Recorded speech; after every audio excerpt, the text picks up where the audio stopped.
The island life. Sun on your face, the wind in your hair, and soft sand between your toes.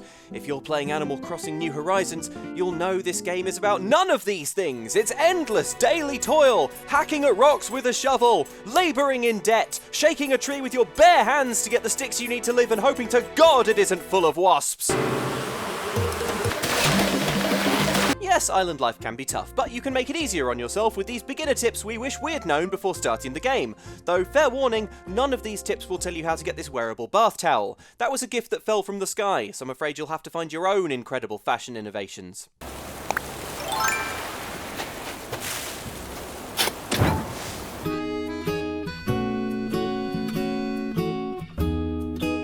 If you've been playing New Horizons for a few days, you've probably realised that beneath the chill island aesthetic is a ruthless economy of fruit trading. This is because whatever variety of fruit grows on your island can be sold for big bucks elsewhere, and vice versa. So it's in your interest to have a variety of different trees on your home island. So we recommend you visit the island of a friend, persuade them to be best friends, and then, when they're not looking, betray that trust by shaking their trees for all the sweet, sweet pears you can carry. So long, sucker. Or you could just ask them nicely, I guess. Then again, why settle for planting a foreign fruit on your own island, which requires waiting days for a tree to grow, when you can nab the whole darn tree? Simply chow down a fruit for strength, any fruit, it just takes one, then once consumed, use your shovel on the tree you want. And bam, you've got the entire tree in your inventory ready for planting. Not pictured you carrying it around under your arm like Arnie at the start of Commando.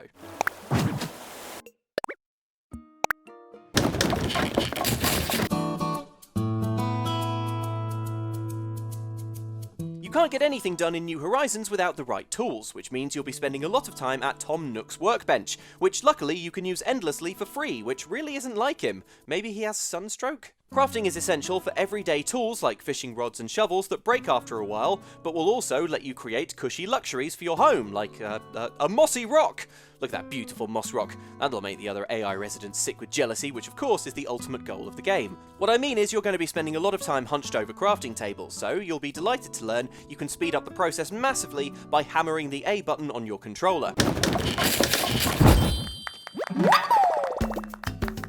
Doing so turns your character into a positive whirlwind of crafting energy, which is surprising given they've been doing manual labour in the baking sunshine all week with nothing to eat but the occasional fruit.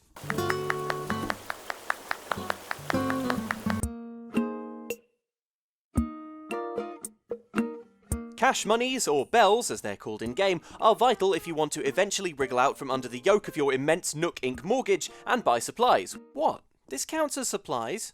It could be important in the late game. But saving up money is hard, especially if, like me, you are compelled to buy a KK Slider record in the shop every darn day.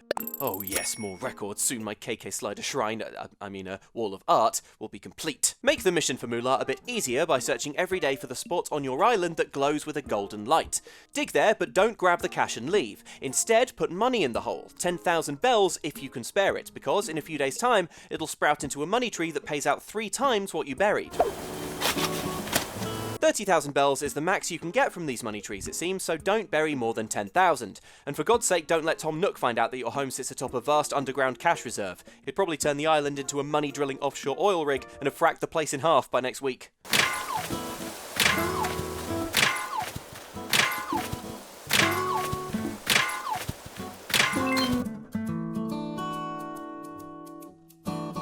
Who would have guessed the most precious resource in Animal Crossing New Horizons early game would turn out to be iron nuggets, which you get from chipping bits off of rocks? I'll tell you who didn't. Me, in the past, uselessly breaking every rock on my island wholesale by mistakenly eating a fruit before bashing away. Oh, okay. Well, I broke that. I've thought about this, and if I could time travel only once, this is the thing I would go back and stop from happening. If you made this error too, then never fear, because rocks do respawn in random locations at a rate of 1 per day. Plus, the inability to acquire the iron nuggets I needed to make tools and open the local shop gave me time to appreciate the finer things in island life, like the colour of the sky, or how you can spin 2 fossil heads back to back to make a horrible new prehistoric monster. How would this beast have lived? Not well, we're guessing. If you want to maximise rock resources and not fall prey to nug shortage like me, then before you start bashing your rock, turn slowly around and dig 3 holes in a row to lock you in place. Why? Because for some reason, the way to maximise rock output is to hit the thing again and again in rapid succession, with the area surrounding the rock nice and clear, until it stops paying out. And unless you're locked in place by holes in the ground, the recoil of whacking the stone will more than likely break your streak.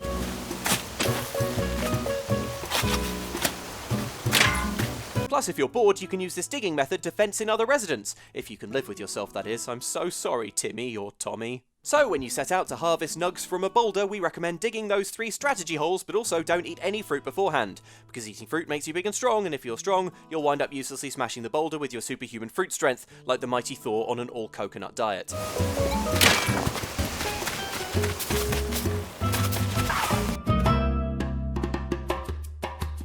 There are a lot of good reasons to want an island full of flowers in Animal Crossing New Horizons. For one, they look nice, and when your island looks nice, well, it validates the many, many hours you've spent fixing it up. Ah yes, time well spent. More importantly, bugs are often found on flowers. Consider dedicating a part of your island to becoming a bug paradise of flowers and tree stumps.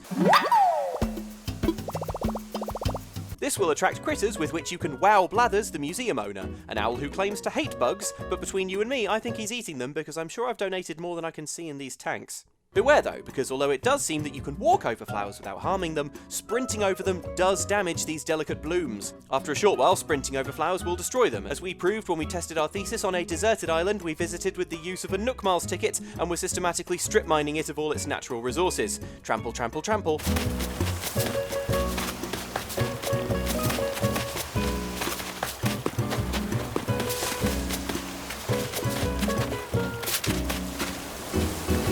What do you think of that? Hey Daisy, still want to move to my island? Thought not.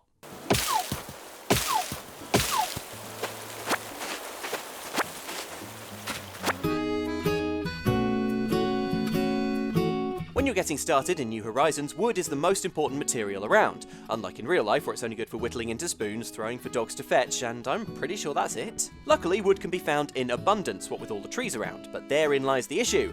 How do you know which trees you've already tapped for wood, and which are bursting with as yet unharvested material?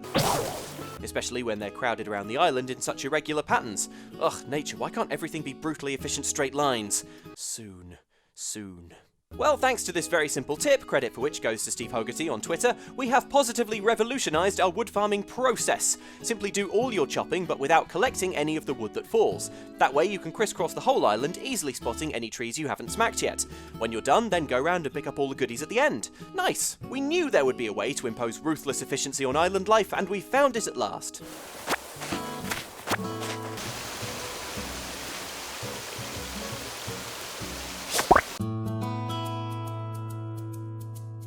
If you want to catch enough bugs to keep Blathers fed, I mean to fill the museum that Blathers runs, you'll need to get pretty handy with the old net.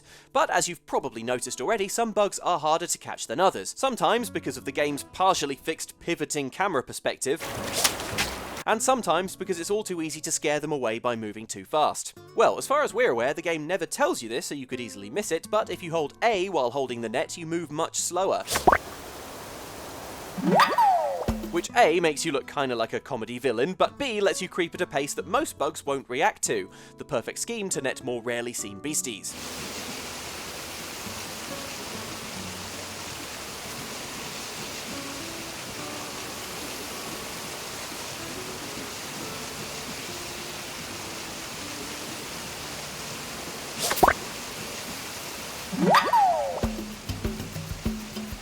Releasing the A button releases the net, but be warned, this method doesn't keep you safe from a good old-fashioned Animal Crossing misjudging of your distance and direction.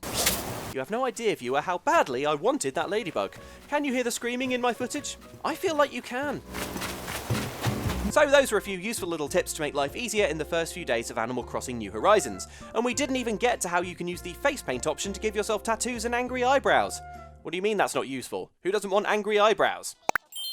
What tricks to island life have you learned? Shout in the comments to help your fellow players, and if you like this video then please subscribe and ring the notification bell. Ah yeah, bell, that reminds me, my crushing mortgage. Gotta go!